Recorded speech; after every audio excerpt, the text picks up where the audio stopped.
Hello there, you're watching RTV News with me, Jane Mutoni. The President of the Republic of Rwanda, His Excellency Paul Kagame, has called on developed countries to increase their funding for climate change endeavors in Africa.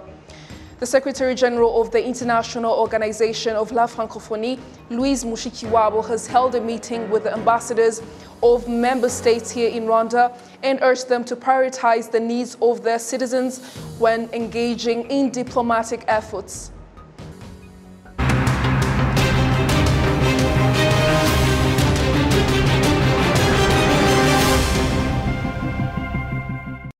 A very warm welcome to the news in details now. The President of the Republic of Rwanda, His Excellency Paul Kagame, has called on developed countries to increase their funding for climate change endeavors in Africa as the continent continues to grapple with its consequences. He noted that despite the severe exposure, Africa only contributes less than 5% of global emissions. Now, the President made the remarks on Tuesday at the launch of an international conference focusing on access to affordable and sustainable energy for all. Isabel Masozer has this report. Ensuring access for all to energy like electricity and gas for cooking is part of the 7th goal of the Sustainable Development Goals known as SDGs, and the 3-day gathering in Kigali is currently assessing how far the world has come in achieving that goal, and the objective being that it is attained by 2030.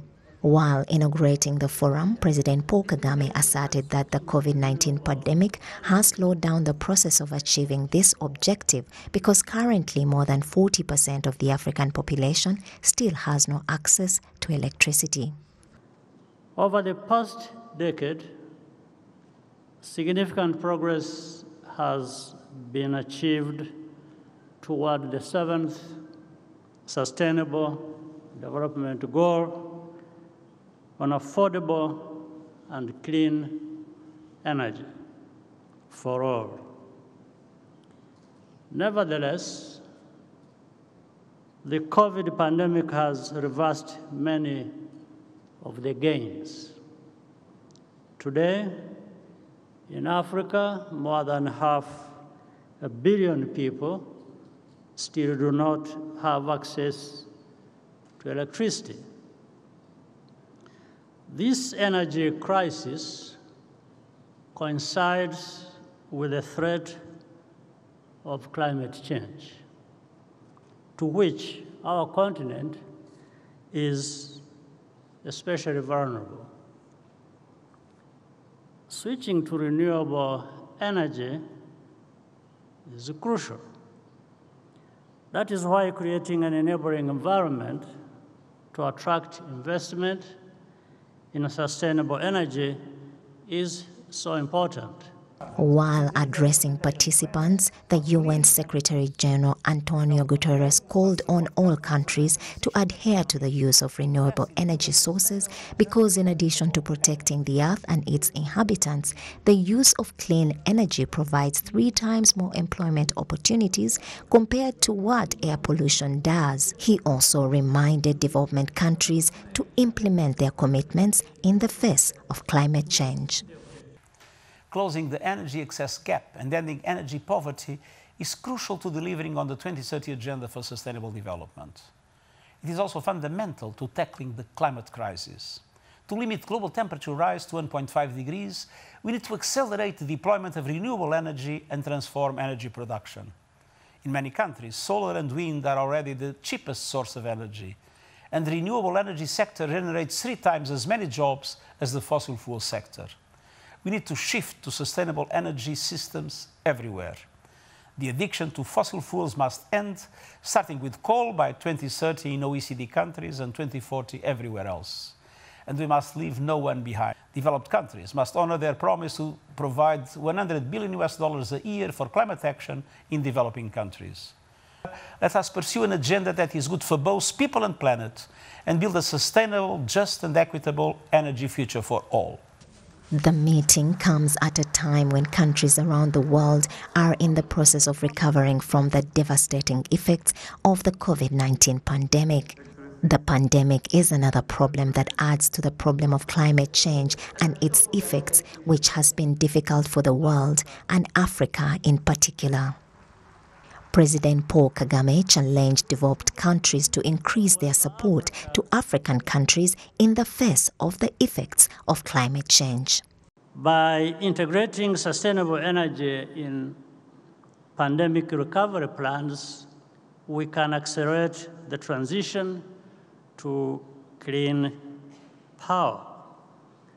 But the transition must be just and equitable. This means it should align with Africa's development priorities and aspirations to ensure no one is left behind. At the same time, there needs to be increased financing to developing countries to support climate adaptation in line with international agreements. Africa cannot carry the burden alone, especially given that its emissions did not create the climate emergency. However, Africa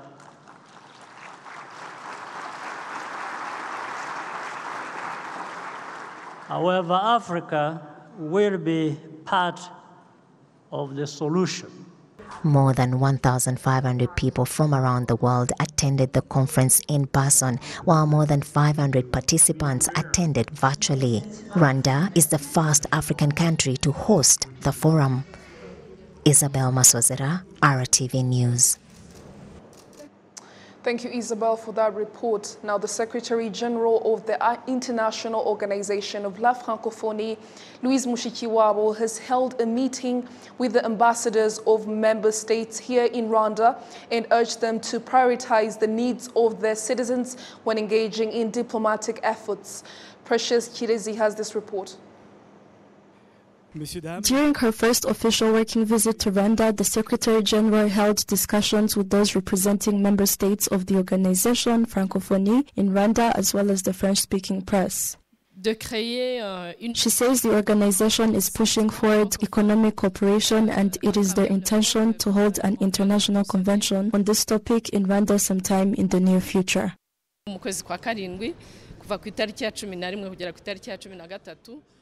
From the 11th to the 13th, member states of La Francophonie from across the globe will be represented in a summit happening here in Rwanda. There will be interactions with professionals in the private sector as well as the government aimed at kickstarting a business relationship between Rwanda and these countries. n'ibindi bikorwa bishobora gukorwa hamwe na leta y'u Rwanda. La question de l'environnement, de l'écologie. Louise Mushikiwabo went on to emphasize the importance of preserving the environment as well as technology and the economy in general. Emphasis was made on collaborating with the private sectors of the member states of the organizations.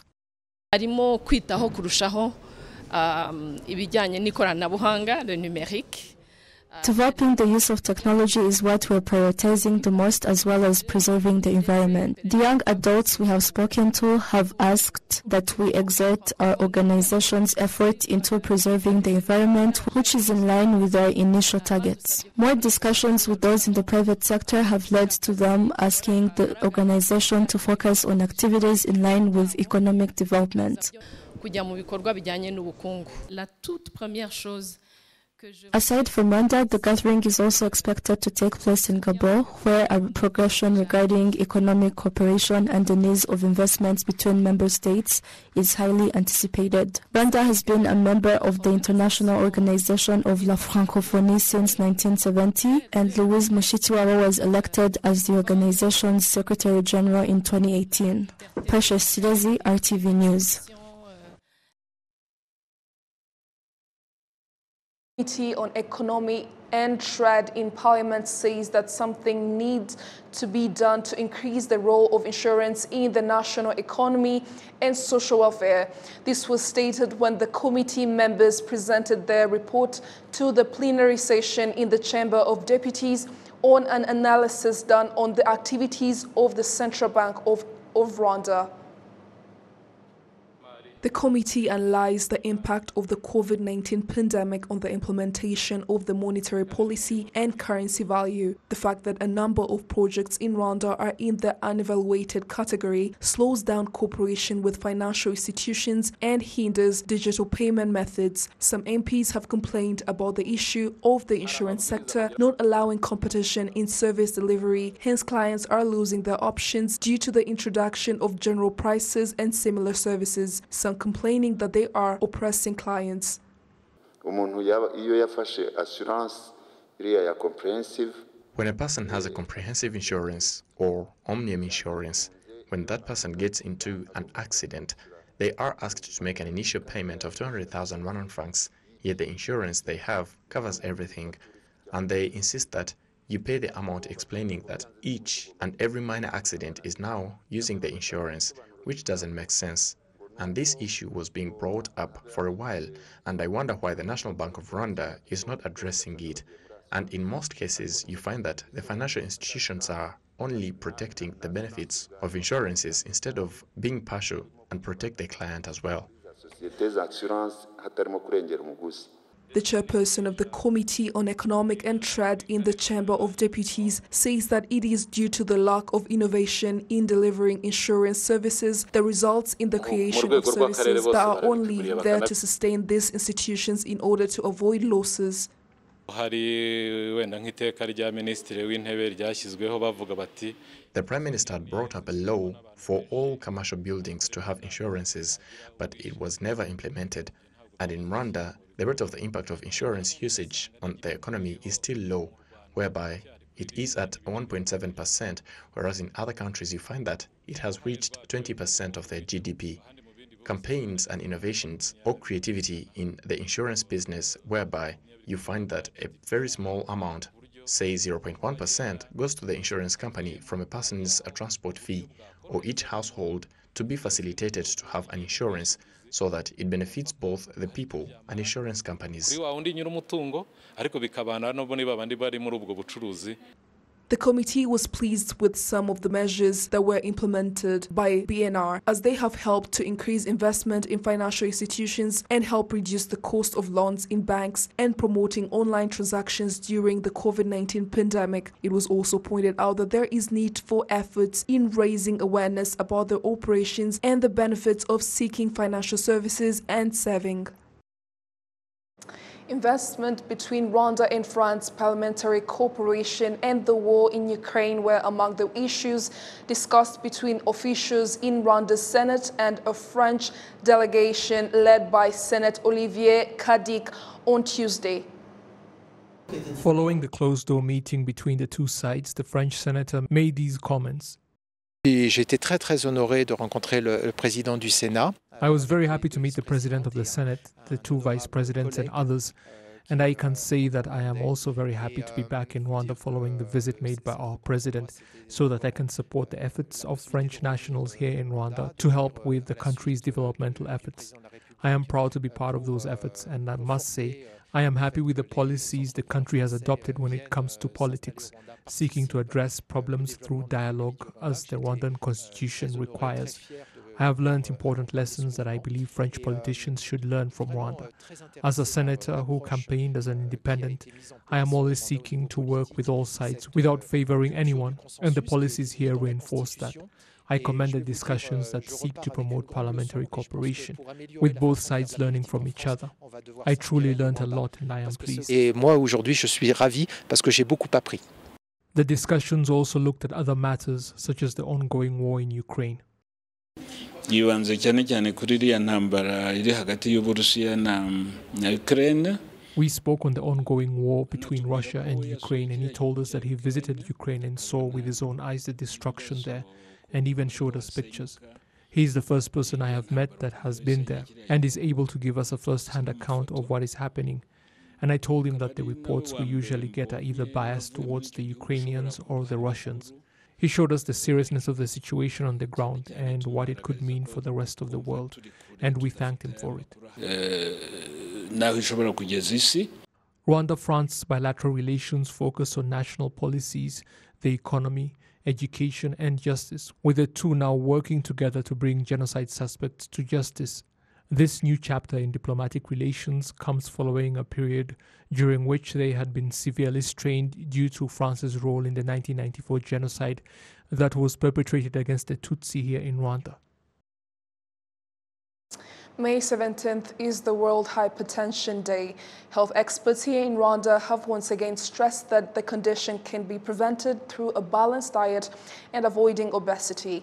Ghislaine Mugwaneza has this report. People that have high blood pressure have said that they are urged to regularly take their medication and watch their diet to prevent their condition from getting worse. I didn't know that I have hypertension. I got tested and found that I have high blood pressure. I took medication and I'm currently following advices from the doctor. They advised me to eat white meat like chicken or boiled beef and avoid too much oil, salt, fries, all those things that may result into obesity. According to nutritionists, bad dietary habits are among the root causes of high blood pressure. High blood pressure kills slowly by slowly. A person can have it and eat whatever they want and elevate their pressure. When you take too much salt, sodium gets high, which increases water into the body.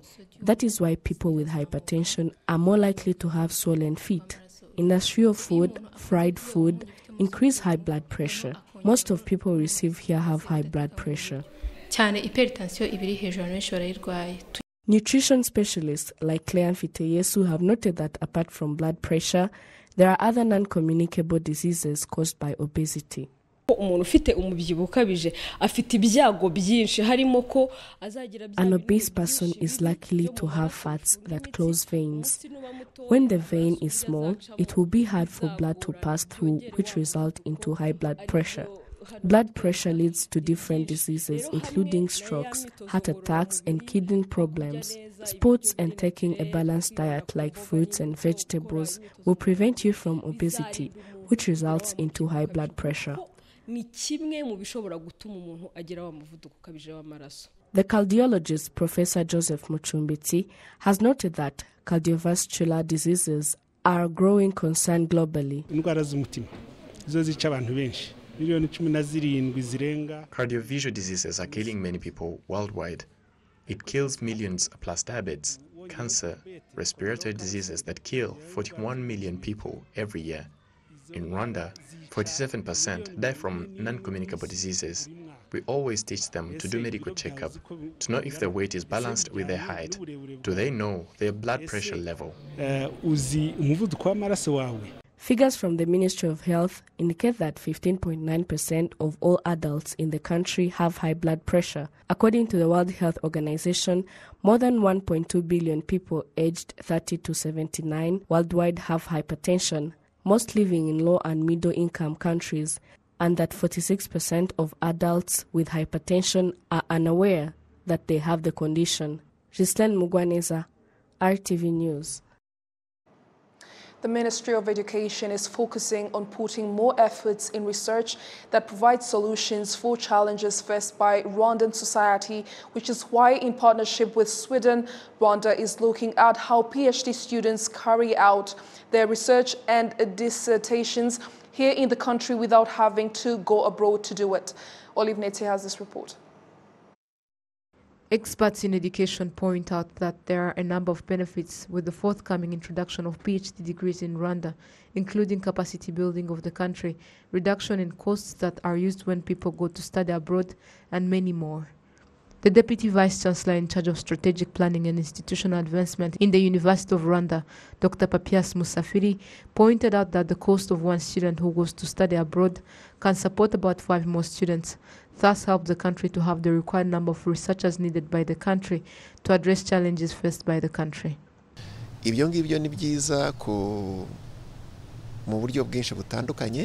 That is good in different ways. First is to build the capacity of the university so that we don't always expect from other universities. Instead of the knowledge capacity would be provided to our local lecturers in order to be able to supervise those PhD degrees.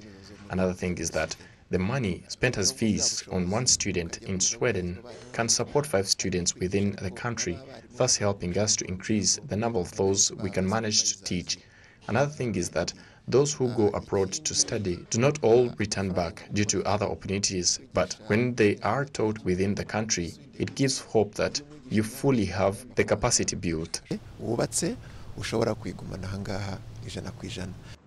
The Minister of Education, Dr. Valentine Uwamariya, is content with Rwanda's progress in terms of research, but also wishes that the research can contribute in providing solutions to the country's problems. We still have a huge gap that has to be filled. That is why they are here to discuss on how even the local PhD program can be strengthened so that it can achieve the targets that we have in the agreement.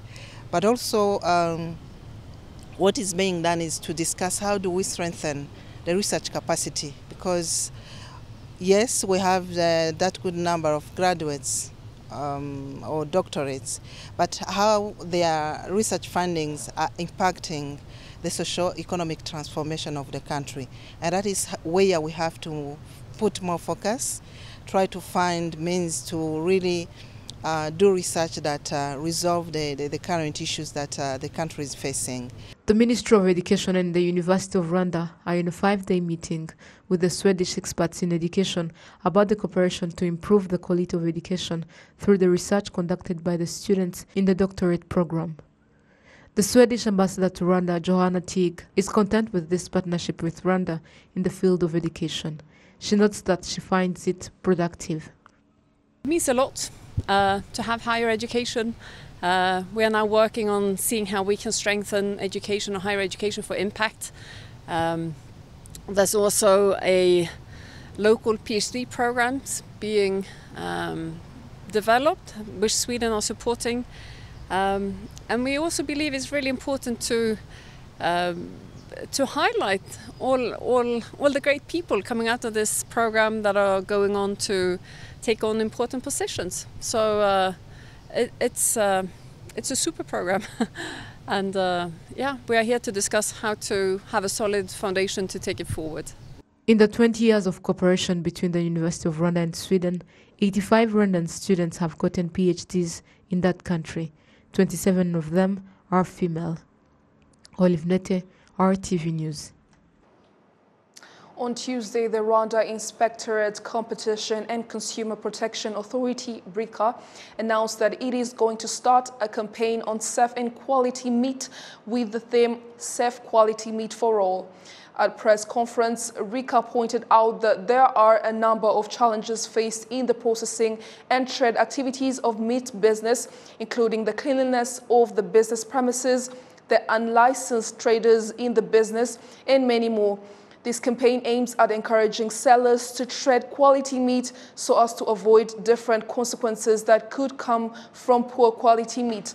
The Director General of RICA, Beatrice Uwomukiza, noted that the consumer has the right to ask any information regarding the quality of meat before buying. Itungo rigera kwibagiro. When the animal reaches the slaughterhouse examines the animal, and then the animal is slaughtered. After that process, the veterinarian also performs an examination of the meat and certifies that the meat is of a high quality and provides certificate of quality of the meat going to the market. So we continue to sensitize the buyers because the buyer has the right to ask the trader what the quality of the meat is going to buy, and he has the right to get that information. The trader has the responsibility to provide that information to the buyer, and the buyer has the right to ask for the information according to his or her wishes, so that he or she can buy quality meat he or she needs. According to the Rwanda Agricultural Board, livestock rearing has increased by 142%, which also increased the availability of meat on the market, because in 2012, the quantity of meat available on the market was 76,830 metric tons, while currently the quantity of meat available at the market is 185,989 metric tons. Moving on, the quality of service delivery in Rwanda has been at the center of discussions, especially now as Rwanda prepares to host the CHOGM, but that could improve sooner than later. Some of the graduates of tourism and hospitality courses at CORNELL University, Rwanda, says that the lessons learned will help them to better serve their customers. Rwanda Development Board sees this as an opportunity to generally improve the quality of service in Rwanda's hospitality sector. Ethan Tashabia reports. The glamour, the smiles, the joy of accomplishment swept through Serena Ballroom as hundreds of hospitality service providers prepared to receive certificates for having completed a year-long program in different disciplines of hospitality sector. Many of these graduates at Cornell University were already working in different hospitality establishments across the country. They say that lessons learned will make them better service providers. The main challenge that I had, as I focus most of the time in management, there's a part of managing the revenue of the company. So where you find, like, we get a revenue, but there's the misuse of the revenue of the companies that we work with. So with this course, I've been able to settle the companies that I work with on the side of finance and also management. The benefits are many, but I'll talk about one. Since I started this course, I improved on the service quality, how I welcome clients, the service I provide, how I give out the information. I learned many things about service excellency. The course is very important as before I joined this, I wasn't able to provide the quality service as it's needed on the market. But now I truly believe that I am able to provide that service. And from the surveys around from the guests where I work from, they really show that I'm able to provide the service that is really needed on the market. Professor Alex Saskind, the director of Cornell University Institute for Food and Beverage Management, says they are happy to offer such courses that can benefit both the beneficiaries and the tourism industry as a whole. Well, we're really excited about it because what it represents is providing members of this community, of this professional and intellectual community, opportunities that they wouldn't have had otherwise. We're providing them with training so that they can move to the next levels in their careers. And it not only helps them as individuals and their families, but it also helps the tourism industry broadly defined. And that's really important. The skills that these graduates will walk away with are problem-solving skills. What we do is we train them to think about the issues that they have to deal with and come up with creative solutions to their problems. We also teach them a little bit about leadership so that they learn to be leaders, they learn to lead others on the path that they're taking them down, and that's very important. And so it's easy to be a follower, it's really hard to be a leader. The quality of service delivery in Rwanda has been at the center of discussions, especially as Rwanda builds up to host the upcoming Commonwealth Heads of Government meeting in June. Aliar Kageruka, the acting director of tourism at the Rwanda Development Board, points out that as Rwanda continues to position itself as the leading high-end tourism and hospitality destination, the only way to achieve this is to provide adequate training to those who serve in the hospitality sector. The courses that are offered by Cornell University offer an opportunity to upscale Rwandan practitioners in the industry in a way that imparts them with the right skills that are needed and are required by the employers, but also providing them with the skills and knowledge for them to become entrepreneurs in the tourism industry. So as we also reopen as a destination, we see this graduation coming at the right time as we continue to create opportunities to refresh our knowledge and being able to prepare properly for big meetings and many tourists coming to the country.